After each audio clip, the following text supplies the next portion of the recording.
ನಮಸ್ಕಾರ ಸ್ನೇಹಿತರೆ, ಕನ್ನಡದ ಹೊಸಬೆಳಕು ಯೂಟ್ಯೂಬ್ ಚಾನಲ್ಗೆ ನಿಮ್ಮೆಲ್ಲರಿಗೂ ಸ್ವಾಗತ. ಕೆಲವೊಮ್ಮೆ ಜೀವನದಲ್ಲಿ ಒಂದು ಮಹತ್ವದ ತಿರುವು ಬರುತ್ತದೆ. ಅಲ್ಲಿ ಒಬ್ಬ ವ್ಯಕ್ತಿಯು ಏನನ್ನಾದರೂ ಮರೆಯಲು ಬಯಸುತ್ತಾನೆ. ಅವನ ಮುಂದೆ ಹಳೆಯ ವಿಷಯವು ಹೆಚ್ಚು ಬರುತ್ತದೆ, ಬಂದು ನಿಲ್ಲುತ್ತದೆ ಮತ್ತು ಮೀನ ರಾಶಿಯವರೇ, ಇಂದಿನ ಚರ್ಚೆ ಇಲ್ಲಿಂದ ಪ್ರಾರಂಭವಾಗುತ್ತದೆ. ಏಕೆಂದರೆ ಇದು ನಿಮಗೂ ಸ್ವಲ್ಪ ಸಮಯದಿಂದ ಆಗುತ್ತಿರಬಹುದು. ಈ ರೀತಿಯದ್ದೇ ಏನೋ ಆಗುತ್ತಿರಬಹುದು. ಒಬ್ಬ ವ್ಯಕ್ತಿ ಒಂದು ಈಡೇರದ ನಿರ್ಧಾರ, ನಿಮ್ಮ ಹೃದಯದ ಮೂಲೆಯಲ್ಲಿ ನೀವು ಬಲವಂತವಾಗಿ ಹೂತು ಹಾಕಿದ ಕನಸು. ನೀವು ಇದ್ದಕ್ಕಿದ್ದಂತೆ ಅವನನ್ನು ಮತ್ತೆ ಹೀಗೆ ನೆನಪಿಸಿಕೊಳ್ಳುತ್ತೀರಿ. ಕತೆ ಇನ್ನೂ ಮುಗಿದಿಲ್ಲ ಎಂದು ನೀವು ಏಕೆ ಭಾವಿಸುತ್ತಿದ್ದೀರಿ ಮತ್ತು ಏಕೆ ಅತ್ಯಂತ ಮುಖ್ಯವಾದ ವಿಷಯವಾಗಿದೆ. ದೊಡ್ಡ ಪ್ರಶ್ನೆ ಏನೆಂದರೆ, ನೀವು ನಿಮ್ಮಿಂದ ಸಾಧ್ಯವಿರುವ ಎಲ್ಲವನ್ನೂ ಮಾಡಿದ್ದರೂ ನೀವು ಬಯಸಿದ ಫಲಿತಾಂಶಗಳನ್ನು ಏಕೆ ಸಾಧಿಸಲಿಲ್ಲ. ಅದನ್ನೇ ನಾನು ಇಂದು ನಿಮಗೆ ಹೇಳಲಿದ್ದೇನೆ. ಭವಿಷ್ಯದ ಬಗ್ಗೆ ಎಂದು ಭಾವಿಸಿ ಅದನ್ನು ಕೇಳಬೇಡಿ. ನೀವು ಇತರರೊಂದಿಗೆ ಮಾತನಾಡುತ್ತಿರುವ ನಿಮ್ಮ ಜೀವನದ ಒಂದು ಭಾಗಕ್ಕೆ ಸಂಬಂಧಿಸಿದಂತೆ ಅದನ್ನು ಆಲಿಸಿ. ಹಾಗಾದರೆ ನೀವು ನಿಮ್ಮೊಂದಿಗೆ ಹಾಗೆ ಮಾತನಾಡಿ, ಏಕೆಂದರೆ ಇದು 3 ಚಿಹ್ನೆಗಳು ಏಕಕಾಲದಲ್ಲಿ ಕಾಣಿಸಿಕೊಳ್ಳುತ್ತಿವೆ. ಮೊದಲನೆಯದು ನಿಮ್ಮ ಹಿಂದಿನ ನೋವಿಗೆ ಸಂಬಂಧಿಸಿದೆ. ಎರಡನೆಯದಾಗಿ ನಿಮಗೆ ಇನ್ನೂ ಸಂಪೂರ್ಣವಾಗಿ ತಿಳಿದಿಲ್ಲ ಬದಲಾವಣೆ, ಮತ್ತು ಮೂರನೆಯದಾಗಿ ಚಿಹ್ನೆಯು ನಿಮ್ಮ ಜೀವನದಲ್ಲಿ ತೋರುವುದಕ್ಕಿಂತ ಆಳವಾದ ಪಾತ್ರವನ್ನು ಹೊಂದಿರುವ ವ್ಯಕ್ತಿಯೊಂದಿಗೆ ಸಂಪರ್ಕ ಹೊಂದಿದೆ. ಆದರೆ ಆ ಮೂರನೆಯ ರಾಶಿಗೆ ಹೋಗುವ ಮೊದಲು ಒಂದು ವಿಷಯವನ್ನು ಅರ್ಥ ಮಾಡಿಕೊಳ್ಳುವುದು ಮುಖ್ಯ. ಅನೇಕ ಜನರು ಹೊರಗೆ ಕಾಣುವಷ್ಟು ಶಾಂತವಾಗಿರುತ್ತಾರೆ. ನೀವು ಒಳಗೂ ಅಷ್ಟೇ ಬಲವಾದ ಹೋರಾಟವನ್ನು ಹೊತ್ತುಕೊಂಡಿದ್ದೀರಿ. ನೀವು ಎಲ್ಲರ ಮಾತನ್ನು ಕೇಳುತ್ತೀರಿ. ನೀವು ಪ್ರತಿಯೊಂದು ಸಂಬಂಧವನ್ನು ಉಳಿಸಲು ಪ್ರಯತ್ನಿಸುತ್ತೀರಿ. ಹಾಗಾಗಿ ನಾವು ನಮ್ಮ ಸಂತೋಷವನ್ನು ಸ್ವಲ್ಪ ದೂರವಿಡುತ್ತೇವೆ. ಆದರೆ ರಾತ್ರಿಯಲ್ಲಿ ನಾವು ಒಬ್ಬಂಟಿಯಾಗಿರುವಾಗ ನಮ್ಮ ಮನಸ್ಸು ಇನ್ನೂ ಒಂದು ವಿಷಯದ ಮೇಲೆ ಕೇಂದ್ರೀಕೃತವಾಗಿರುತ್ತದೆ. ಪ್ರಶ್ನೆ ಏನೆಂದರೆ, ನನಗೆ ಯಾಕೆ ಹೀಗಾಗುತ್ತಿದೆ. ಬಹುಶಃ ಯಾರಾದರೂ ನಿಮ್ಮ ಒಳ್ಳೆಯತನವೇ ನಿಮ್ಮ ದೌರ್ಬಲ್ಯ ಎಂದು ನಿಮಗೆ ಅನಿಸುವಂತೆ ಮಾಡಿರಬಹುದು. ಬಹುಶಃ ನೀವು ಯಾರನ್ನಾದರೂ ಬೇಸರ ಮಾಡಿ ಒಪ್ಪಿಕೊಂಡಿದ್ದೀರಿ, ಆದರೆ ಬದಲಾಗಿ ಕಾಯುತ್ತಿದ್ದೀರಿ. ಬಹುಶಃ ನೀವು ಯಾವುದೋ ಹಂತದಲ್ಲಿ ಸರಿಯಾಗಿ ನಿರ್ಧಾರಗಳನ್ನು ತೆಗೆದುಕೊಂಡಿದ್ದೀರಿ. ಸಾಧ್ಯತೆಗಳು ಸಹ ನಿಮ್ಮ ವಿರುದ್ಧ ತಿರುಗಿದವು ಮತ್ತು ನಿಮ್ಮ ಕಥೆಯಲ್ಲಿ ಮೊದಲ ರಹಸ್ಯ ಇರುವುದು ಇಲ್ಲಿಯೇ. ನೀವು ನಿಮ್ಮ ಸೋಲು ಎಂದು ಭಾವಿಸಿದ್ದು ಅದು ಅಗತ್ಯವಾಗಿ ಸೋಲು ಆಗಿರುವುದಿಲ್ಲ. ತನ್ನ ಜೀವನದಲ್ಲಿ 3 ದೊಡ್ಡ ನಿರ್ಧಾರಗಳನ್ನು ತೆಗೆದುಕೊಂಡ ಮಹಿಳೆ ಇದ್ದಳು ಮತ್ತು ಆ 3 ಬಾರಿಯೂ ಅವಳು ತಪ್ಪು ಆಯ್ಕೆ ಮಾಡಿಕೊಂಡಳು. ಮೊದಲ ಸಂಬಂಧ ಮುರಿದು ಬಿತ್ತು. ಎರಡನೆಯ ಅವಕಾಶ ಅವಳನ್ನು ದಾಟಿ ಹೋಯಿತು. ಮೂರನೆಯದು, ಅವಳು ತನ್ನ ಸ್ವಂತ ಜನರ ಕೋಪವನ್ನು ಎದುರಿಸಿದಳು. ಒಂದು ದಿನ ಒಂದು ದೇವಸ್ಥಾನದ ಮುಂದೆ ಕುಳಿತು ಅವಳು ಸುಮ್ಮನೆ ಹೇಳಿದಳು, ನನ್ನ ವಿಧಿಯಲ್ಲಿ ಇದು ಬರೆದಿದ್ದರೆ ನಾನು ಅದನ್ನು ಸ್ವೀಕರಿಸುತ್ತೇನೆ. ಆದರೆ ಕೆಲವು ತಿಂಗಳುಗಳ ನಂತರ ಅದೇ 3 ಘಟನೆಗಳು ಅವಳ ಜೀವನದಲ್ಲಿ ಎಂದಿಗೂ ಊಹಿಸದ ದಿಕ್ಕಿನಲ್ಲಿ ಕೊಂಡೊಯ್ಯುತ್ತದೆ ಎಂದು ಅವಳಿಗೆ ತಿಳಿದಿತ್ತು. ಗಮನವಿಟ್ಟು ಕೇಳಿ, ಏಕೆಂದರೆ ಈ ಕಥೆ ನಿಮಗೆ ಮೊದಲ ಕನ್ನಡಿ. ಬಹುಶಃ ನಿಮ್ಮ ಜೀವನದಲ್ಲಿ ಒಂದು ಬಾಗಿಲು ಮುಚ್ಚಿರಬಹುದು ಮತ್ತು ನೀವು ಅದನ್ನು ನೋಡಿರಬಹುದು. ವಿಧಿ ನಿಮ್ಮನ್ನು ತಡೆದಿದೆ ಎಂದು ನೀವು ಭಾವಿಸಿರಬಹುದು. ಆದರೆ ಕೆಲವೊಮ್ಮೆ ಮುಚ್ಚಿದ ಬಾಗಿಲುಗಳು ಶಿಕ್ಷೆ ಅಲ್ಲ, ದಿಕ್ಕು ಬದಲಾವಣೆಯ ಸಂಕೇತವಾಗಿದೆ. ಮತ್ತು ಈ ರಾಶಿಯವರಿಗೆ ಕಥೆ ಇಲ್ಲಿಂದ ಕತ್ತಲೆಯಾಗುತ್ತದೆ, ಏಕೆಂದರೆ ಒಂದು ಸಮಯ ಬರಲಿದೆ ನೀವು ಇದ್ದಕ್ಕಿದ್ದಂತೆ ಕೆಲವು ಹಳೆಯ ವಿಷಯದ ಬಗ್ಗೆ ಸಂದೇಶ, ಸಂಭಾಷಣೆ, ಪ್ರಸ್ತಾಪ ಅಥವಾ ಸುದ್ದಿಯನ್ನು ಸ್ವೀಕರಿಸಬಹುದು. ಇದು ಹೊರಗೆ ಚಿಕ್ಕದಾಗಿ ಕಾಣಿಸಬಹುದು, ಆದರೆ ಅದರ ಹಿಂದಿನ ಪ್ರಭಾವ ಕಡಿಮೆ ಇಲ್ಲ. ನೀವು ಅದನ್ನು ಮೊದಲ ನೋಟದಲ್ಲೇ ಗುರುತಿಸದೇ ಇರಬಹುದು. ನೀವು ಅದನ್ನು ಅನುಭವಿಸುವಿರಿ. ಅದಕ್ಕೂ ನನ್ನ ಜೀವನಕ್ಕೂ ಏನು ಸಂಬಂಧ. ಆದರೆ ಆ ಕ್ಷಣವೇ ನೀವು ಬಹಳ ದಿನಗಳಿಂದ ಕಾಯುತ್ತಿದ್ದ ಪ್ರಶ್ನೆಗೆ ಅಂತಿಮವಾಗಿ ಉತ್ತರ ಸಿಗುತ್ತದೆ. ಮತ್ತು ನಾನು ನಿಮಗೆ ಇನ್ನೂ ಪ್ರಮುಖವಾದ ವಿಷಯವನ್ನು ಹೇಳಿಲ್ಲ. ನಿಮ್ಮನ್ನು ಎಂದಿಗೂ ಅರ್ಥ ಮಾಡಿಕೊಳ್ಳದ ವ್ಯಕ್ತಿಯನ್ನು ಮುಂದಿನ ದಿನಗಳಲ್ಲಿ ನೀವು ನಿಷೇಧಿಸಬಹುದು. ಸ್ನೇಹಿತರೆ, ನಿಮ್ಮ ಜೀವನದಲ್ಲಿ ಎಂತಹದೇ ಸಮಸ್ಯೆಗಳಿದ್ದರೂ ಸ್ಕ್ರೀನ್ ಮೇಲೆ ಕಾಣುತ್ತಿರುವ ಗುರೂಜಿ ಅವರಿಗೆ ಕರೆ ಮಾಡಿ.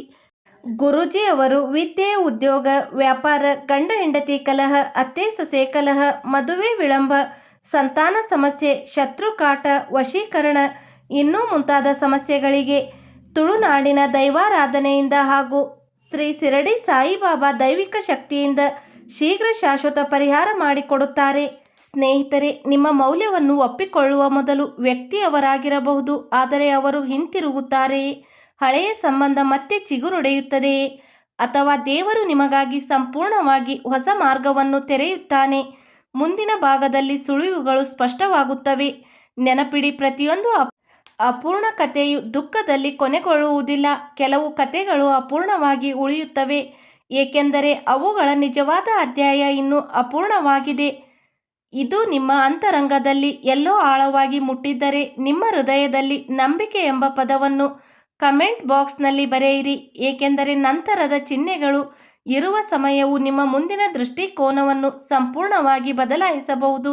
ಈಗ ಆ ಚಿಹ್ನೆಯನ್ನು ಸ್ವಲ್ಪ ಹೆಚ್ಚು ಗಮನವಿಟ್ಟು ಕೇಳಿ, ಏಕೆಂದರೆ ನಿಮ್ಮ ಕಥೆಯು ಹೃದಯ ಮತ್ತು ವಿಧಿ ಎರಡೂ ಪರಸ್ಪರ ಪ್ರಶ್ನಿಸಲು ಪ್ರಾರಂಭಿಸುವ ಹಂತವನ್ನು ತಲುಪುವುದು ಇಲ್ಲಿಯೇ. ಈ ರಾಶಿಯವರಿಗೆ, ಏನು ನೀವು ಯಾರೊಂದಿಗಾದರೂ ದೂರವಿರಲು ನಿರ್ಧರಿಸಿದ್ದೀರಿ, ಆದರೆ ಅವರೊಂದಿಗೆ ಸ್ವಲ್ಪ ಸಂಪರ್ಕವನ್ನು ಹೊಂದಿದ್ದೀರಿ ಎಂದು ನಿಮಗೆ ಎಂದಾದರೂ ಸಂಭವಿಸಿದೆಯೇ? ಕೆಲವೊಮ್ಮೆ ಅವರ ಹೆಸರು ಇದ್ದಕ್ಕಿದ್ದಂತೆ ಪ್ರತಿಧ್ವನಿಸುತ್ತದೆ, ಕೆಲವೊಮ್ಮೆ ಅದು ಹಳೆಯ ಸ್ಥಳವನ್ನು ನೆನಪಿಸುತ್ತದೆ, ಕೆಲವೊಮ್ಮೆ ಅದು ಸಂಭಾಷಣೆಯಲ್ಲಿ ಬರುತ್ತದೆ ಮತ್ತು ಕೆಲವೊಮ್ಮೆ ಅದು ಯಾವುದೇ ಸ್ಪಷ್ಟ ಕಾರಣವಿಲ್ಲದೆ ಸಂಭವಿಸಿರುತ್ತದೆ. ನಿಮ್ಮ ಮನಸ್ಸು ಆ ವ್ಯಕ್ತಿಯ ಕಡೆಗೆ ಹರಿಯುತ್ತದೆ. ಇದು ಕೇವಲ ಕಾಕತಾಳೀಯ ಎಂದು ಭಾವಿಸಿ ಮುಂದುವರಿಯಬೇಡಿ. ಜೀವನದಲ್ಲಿ ನಾವು ನಿರ್ಲಕ್ಷಿಸಿದಾಗ ಕೆಲವು ಘಟನೆಗಳಿವೆ.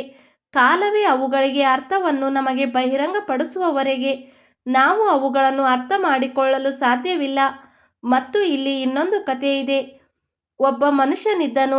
ಅವನು ತನ್ನ ಹತ್ತಿರದ ವ್ಯಕ್ತಿಗಾಗಿ ತುಂಬ ಕೆಲಸ ಮಾಡುತ್ತಿದ್ದನು. ಅವರಿಗೆ ಅವನ ಅಗತ್ಯವಿದ್ದಾಗ ಅವನು ಆ ವ್ಯಕ್ತಿಯ ಪಕ್ಕದಲ್ಲಿ ನಿಂತನು. ಆಗ ಅವನ ಸರದಿ ಬಂದಾಗ ಅದೇ ವ್ಯಕ್ತಿ ನಿಧಾನವಾಗಿ ಹೊರಟು ಹೋದನು. ಯಾವುದೇ ಜಗಳವಿಲ್ಲ, ಯಾವುದೇ ಪ್ರಮುಖ ವಾದವಿಲ್ಲ. ನೀವು ಚಿಕ್ಕವರಾಗಿದ್ದರಂತೆ ಸಂಭಾಷಣೆಗಳು ಕಡಿಮೆಯಾಗುತ್ತಾ ಬಂದವು.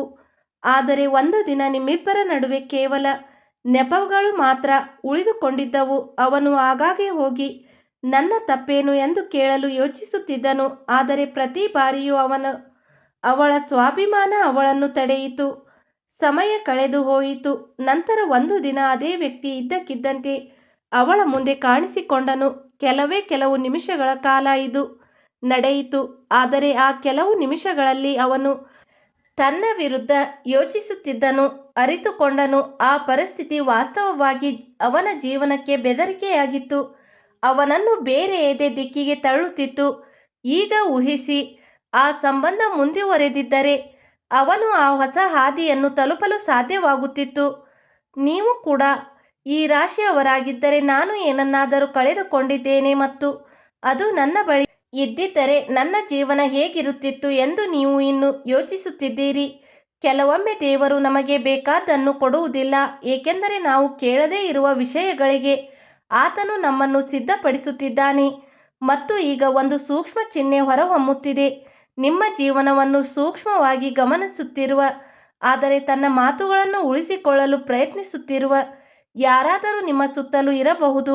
ನಾನು ಅದನ್ನು ನೇರವಾಗಿ ಅದು ನಿಮ್ಮ ಮನರಂಜನೆ ಆಗಿರಬೇಕಾಗಿಲ್ಲ. ಅದು ಕುಟುಂಬದ ಸದಸ್ಯರಾಗಿರಬಹುದು, ಕೆಲಸದ ಸಹೋದ್ಯೋಗಿ ಆಗಿರಬಹುದು, ಅಥವಾ ನೀವು ಹಿಂದೆ ಭಿನ್ನಾಭಿಪ್ರಾಯ ಹೊಂದಿದ್ದ ಯಾರಾದರೂ ಆಗಿರಬಹುದು. ಅವನು ಈಗ ಮೌನವಾಗಿದ್ದಾನೆ, ಆದರೆ ಅವನ ಮೌನದ ಹಿಂದೆ ಒಂದು ಕಾರಣವಿದೆ ಮತ್ತು ಆ ಕಾರಣ ಬಹಿರಂಗವಾದಾಗ ಅವನ ಹಿಂದೆ ಹೇಳಿದ್ದೊಂದು ಮಾತು ನಿಮಗೆ ಅರ್ಥವಾಗುತ್ತದೆ. ತಪ್ಪಾಗಿ ಅರ್ಥೈಸಿಕೊಂಡಿರಬಹುದು.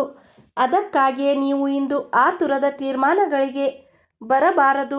ಒಂದೆಡೆ ಹಳೆಯ ಸಮಸ್ಯೆಗಳು ನಿಮ್ಮನ್ನು ಮತ್ತೆ ಕಾಡಬಹುದು, ಮತ್ತೊಂದೆಡೆ ಅದೇ ಸಮಯದಲ್ಲಿ ಹೊಸ ಅವಕಾಶವನ್ನು ತನ್ನನ್ನು ತಾನು ಕಂಡುಕೊಳ್ಳಬಹುದು. ಇದರ ಅರ್ಥ ನಿಮಗೆ ಎರಡು ಮಾರ್ಗಗಳಿಗೆ ಒಂದು ಮಾರ್ಗ ಪರಿಚಿತವಾಗಿರುತ್ತದೆ, ಇನ್ನೊಂದು ಸ್ವಲ್ಪ ಅಪರಿಚಿತವಾಗುತ್ತದೆ.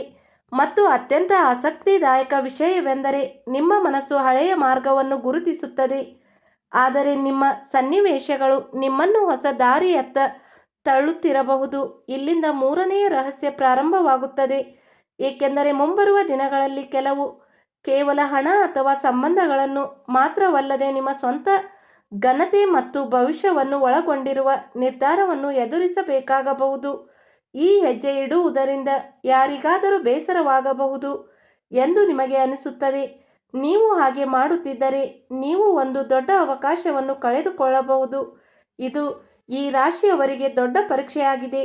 ನೀವು ಮತ್ತೊಮ್ಮೆ ಎಲ್ಲರನ್ನು ಮೆಚ್ಚಿಸಲು ನಿಮ್ಮನ್ನು ಒತ್ತಾಯಿಸುತ್ತಾರಾ, ಅಥವಾ ಈ ಬಾರಿ ನಿಮ್ಮ ಸ್ವಂತ ಶಕ್ತಿಯ ಮೇಲೆ ಕೇಂದ್ರೀಕರಿಸುತ್ತಾರಾ? ನಿಮ್ಮ ಜೀವನವು ಯಾವ ದಿಕ್ಕಿಗೆ ಆದ್ಯತೆ ನೀಡುತ್ತೀರಿ? ನೆನಪಿಡಿ, ಸಮತೋಲನ ಎಂದರೆ ಎಲ್ಲರನ್ನು ಸಂತೋಷಪಡಿಸುವುದು ಆಗುವುದಿಲ್ಲ. ಕೆಲವೊಮ್ಮೆ ಸಮತೋಲನ ಎಂದರೆ ನಿಮ್ಮ ಹೃದಯ ಮತ್ತು ನಿಮ್ಮ ಬುದ್ಧಿಶಕ್ತಿಯ ನಡುವೆ ಸರಿಯಾದ ನಿರ್ಧಾರ ತೆಗೆದುಕೊಳ್ಳುವುದು. ಮತ್ತು ಈಗ ಅದರ ಬಗ್ಗೆ ಗಮನ ಕೊಡಿ. ಸೂಚನೆಯಂತೆ ನೀವು ಇಲ್ಲಿಯವರೆಗೆ ಭಾವಿಸುತ್ತಿರಬಹುದು, ಆದರೆ ಹೆಸರಿಸಲು ಸಾಧ್ಯವಾಗಲಿಲ್ಲ. ನಿಮ್ಮ ಜೀವನದಲ್ಲಿ ಒಂದು ಹಳೆಯ ಚಕ್ರವು ಕೊನೆಗೊಳ್ಳುತ್ತಿದೆ. ಅದೇ ಚಿಂತೆಗಳು, ಅದೇ ಕಾಯುವಿಕೆ, ಅದೇ ನಡವಳಿಕೆ. ಮತ್ತೆ ಅರ್ಥ ಮಾಡಿಕೊಳ್ಳಲು ಪ್ರಯತ್ನಿಸುತ್ತಿದ್ದೀರಿ. ಮುಂದೆ ಏನು ಎಂದು ಯೋಚಿಸುತ್ತಲೇ ಇರಿ. ಕ್ರಮೇಣ ಇದೆಲ್ಲವೂ ಹಿಂದೆ ಉಳಿಯಬಹುದು. ಆದರೆ ಅದರ ನಂತರ ಏನಾಗುತ್ತಿದೆ? ಪರಿಹಾರವಿರುವುದು ಮಾತ್ರವಲ್ಲ, ಹೊಸ ಪರೀಕ್ಷೆಯೂ ಇರುತ್ತದೆ. ಏಕೆಂದರೆ ದೇವರು ಒಬ್ಬ ವ್ಯಕ್ತಿಯನ್ನು ಅವರ ಹಳೆಯ ಪರಿಸ್ಥಿತಿಗಳಿಂದ ಹೊರತಂದಾಗ ಅವನು ಮಾಡುವ ಮೊದಲ ಕೆಲಸವೆಂದರೆ ಅವನು ಹಳೆಯ ನೋವನ್ನು ಹಿಂದೆ ಇಟ್ಟುಕೊಂಡಿದ್ದಾನೆಯೇ ಅಥವಾ ಅವನು ನಿಜವಾಗಿಯೂ ಮುಂದುವರಿಯಲು ಸಿದ್ಧನಾಗಿದ್ದಾನೆಯೇ ಎಂದು ನಿರ್ಣಯಿಸುವುದು. ಮತ್ತು ನಂತರ ಒಂದು ಸಣ್ಣ ಘಟನೆಯು ನಿಮಗೆ ಎಲ್ಲಿ ದೊಡ್ಡ ಸಂಕೇತವನ್ನು ನೀಡುತ್ತದೆ ಎಂಬುದನ್ನು ನಾವು ಅನ್ವಯಿಸುತ್ತೇವೆ. ಬಹುಶಃ ಫೋನ್ ಕರೆಯ ರೂಪದಲ್ಲಿ, ಅನಿರೀಕ್ಷಿತ ಭೇಟಿಯ ರೂಪದಲ್ಲಿ, ಅಥವಾ ನೀವು ನಿರೀಕ್ಷಿಸದ ಸುದ್ದಿಯ ರೂಪದಲ್ಲಿ. ಆದರೆ ಅದಕ್ಕೂ ಮೊದಲು ನಿಮ್ಮನ್ನು ಈ ಪ್ರಶ್ನೆ ಕೇಳಿಕೊಳ್ಳಿ: ನಾಳೆ ನೀವು ತುಂಬ ಕಷ್ಟಪಟ್ಟು ಅತ್ತದ್ದು ನಿಮಗೆ ಮರಳಿ ಬಂದರೆ ನೀವು ಅದನ್ನು ಅದೇ ಸಂತೋಷದಿಂದ ಹಿಂದಿರುಗಿಸುವಿರಾ, ಅಥವಾ ದೇವರು ಅದನ್ನು ನಿಮ್ಮಿಂದ ತೆಗೆದುಕೊಂಡಿಲ್ಲ ಎಂದು ಅರ್ಥ ಮಾಡಿಕೊಳ್ಳುವಷ್ಟು ನೀವು ಬದಲಾಗಿರಬಹುದು? ನಿಮ್ಮನ್ನು ಅದಕ್ಕಿಂತಲೂ ಆಚೆಗೆ ಕರೆದೊಯ್ಯುತ್ತಿತ್ತು. ಈ ರಾಶಿಯವರಿಗೆ ಈಗ ಒಂದು ಹಂತವನ್ನು ತಲುಪಿದ್ದೀರಾ. ಅಲ್ಲಿ ಕತೆ ಇನ್ನು ಮುಂದೆ ಕೇವಲ ಭೂತಕಾಲಕ್ಕೆ ಸೀಮಿತವಾಗಿರುವುದಿಲ್ಲ. ಏಕೆಂದರೆ ನೀವು ಕಾಕತಾಳೀಯ ಎಂದು ಭಾವಿಸಿದ್ದು ಕ್ರಮೇಣ ಅದರ ಹಿಂದಿನ ಒಂದು ಮಾದರಿಯನ್ನು ಬಹಿರಂಗಪಡಿಸುತ್ತದೆ. ಮತ್ತು ಈ ಮಾದರಿಯು ಬಹಳ ಸದ್ದಿಲ್ಲದೆ ಬರುತ್ತದೆ. ಯಾವುದೇ ಘೋಷಣೆಗಳು ಇರುವುದಿಲ್ಲ, ಯಾವುದೇ ಹಠಾತ್ ಪವಾಡದ ಪ್ರದರ್ಶನ ಇರುವುದಿಲ್ಲ. ಆದರೆ ಒಂದು ಸಣ್ಣ ಪ್ರದರ್ಶನ, ಒಂದು ಘಟನೆಯಾಗಿರುತ್ತದೆ. ಅದು ತುಂಬ ಚಿಕ್ಕದಾಗಿದ್ದು ಮೊದಲಿಗೆ ನೀವು ಅದನ್ನು ಮುಖ್ಯವೆಂದು ಪರಿಗಣಿಸದೇ ಇರಬಹುದು. ಆದರೆ ನಂತರ ನೀವು ಹಿಂತಿರುಗಿ ನೋಡಿದಾಗ ಆ ಕ್ಷಣವು ನಿಮ್ಮ ಜೀವನದ ಮಹತ್ವದ ತಿರುವು ಎಂದು ನೀವು ಅರಿತುಕೊಳ್ಳುತ್ತೀರಿ. ಒಬ್ಬ ವ್ಯಕ್ತಿಯ ಕಥೆಯನ್ನು ಕೇಳಿ. ಅವನು ತಿಂಗಳುಗಳಿಂದ ಕೆಲಸಕ್ಕಾಗಿ ಪ್ರಯತ್ನಿಸುತ್ತಿದ್ದನು. ಪ್ರತಿ ಬಾರಿಯೂ ಅವನಿಗೆ ಧೈರ್ಯ ಸಿಗುತ್ತಿತ್ತು. ನಂತರ ಕೊನೆಯ ನಿಮಿಷದಲ್ಲಿ ಸಂಭಾಷಣೆ ನಿಲ್ಲುತ್ತಿತ್ತು. ಅವನು ಕ್ರಮೇಣ ಭರವಸೆಯನ್ನು ಬಿಟ್ಟನು. ಒಂದು ದಿನ ಅವನು ತನ್ನ ಎಲ್ಲ ಕಾಗದಗಳನ್ನು ಒಟ್ಟುಗೂಡಿಸಿ, ನಾನು ಮತ್ತೆ ಹಾಗೆ ಮಾಡುವುದಿಲ್ಲ ಎಂದು ತನ್ನೊಳಗೆ ಹೇಳಿಕೊಂಡನು.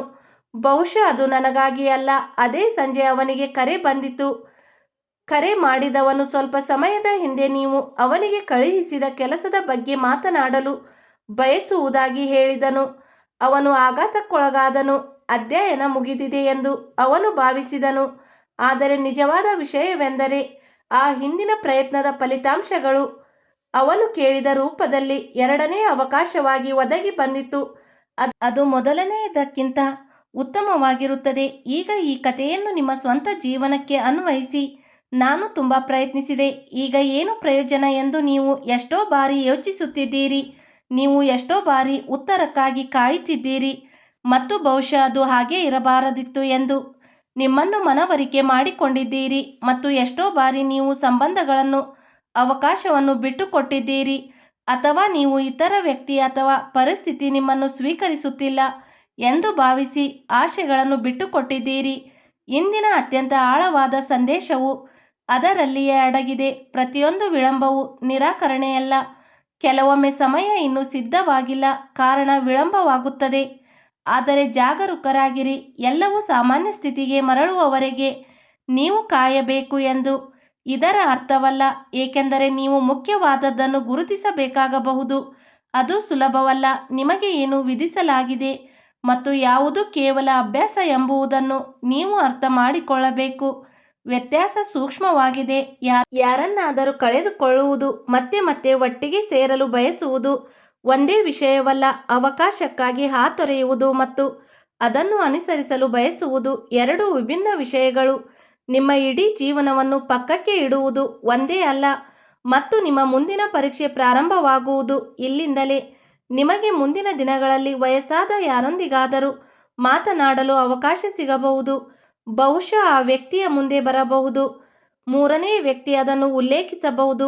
ಆದರೆ ಆ ಸಮಯದಲ್ಲಿ ನಿಮಗೆ ಎದುರಾಗುವ ದೊಡ್ಡ ಪ್ರಶ್ನೆ, ಅವನು ಏಕೆ ಹಿಂದಿರುಗಿದನು ಎಂಬುವುದು ಅಲ್ಲ. ದೊಡ್ಡ ಪ್ರಶ್ನೆ ಎಂದರೆ ನಾನು ಇನ್ನೂ ಅದೇ ವ್ಯಕ್ತಿಯ ಮೊದಲು ಹಾಗೆಯೇ ಇತ್ತು. ಉತ್ತರ ಇಲ್ಲ ಎಂದಾದರೆ ಕತೆ ಬದಲಾಗಿದೆ ಎಂದರ್ಥ. ಮತ್ತು ಅದಕ್ಕಾಗಿಯೇ ನೀವು ಇತ್ತೀಚಿನ ದಿನಗಳಲ್ಲಿ ವಿಚಿತ್ರವಾದ ಆತಂಕವನ್ನು ಅನುಭವಿಸುತ್ತಿದ್ದೀರಿ. ಆತಂಕದ ಹೊಸ ಅಲೆ ಏಳಬಹುದು. ಹೊರಗಿನಿಂದ ಎಲ್ಲವೂ ಸಾಮಾನ್ಯವೆಂದು ತೋರುತ್ತದೆ, ಆದರೆ ಒಳಗೆ ಆಳವಾಗಿ ಏನೋ ಬರುತ್ತಿರುವಂತೆ ನಿಮಗೆ ಅನಿಸುತ್ತದೆ. ನೀವು ಯಾವುದೋ ಒಂದು ವಿಷಯದ ಮೇಲೆ ಗಮನ ಹರಿಸುತ್ತೀರಿ. ನೀವು ವೀಕ್ಷಿಸಲು ಕುಳಿತುಕೊಳ್ಳುತ್ತೀರಿ ಮತ್ತು ಇದ್ದಕ್ಕಿದ್ದಂತೆ ಕೆಲವು ಹಳೆಯ ಆಲೋಚನೆಗಳಲ್ಲಿ ಕಳೆದು ಹೋಗುತ್ತೀರಿ. ಸ್ನೇಹಿತರೆ, ಇಲ್ಲಿಯವರೆಗೆ ವಿಡಿಯೋ ನೋಡಿದ್ದಕ್ಕಾಗಿ ಧನ್ಯವಾದಗಳು. ನಿಮ್ಮ ದಿನ ಚೆನ್ನಾಗಿರಲಿ, ನಿಮ್ಮ ಕುಟುಂಬದವರ ಆರೋಗ್ಯ ಚೆನ್ನಾಗಿರಲಿ ಎಂದು ಆ ದೇವರಲ್ಲಿ ಬೇಡಿಕೊಳ್ಳುತ್ತೇನೆ. ಸ್ನೇಹಿತರೆ, ಈ ವಿಡಿಯೋಗೆ ಲೈಕ್ ಮಾಡಿ, ಹಾಗೆ ನಮ್ಮ ಹೊಸ ಬೆಳಕು ಚಾನಲನ್ನು ಸಬ್ಸ್ಕ್ರೈಬ್ ಮಾಡಿಕೊಳ್ಳಿ. ಕಮೆಂಟ್ ಬಾಕ್ಸ್ನಲ್ಲಿ ಹರ ಹರ ಮಹಾದೇವ ಎಂದು ಕಮೆಂಟ್ ಮಾಡಿ. ಸ್ನೇಹಿತರೆ, ಧನ್ಯವಾದಗಳು.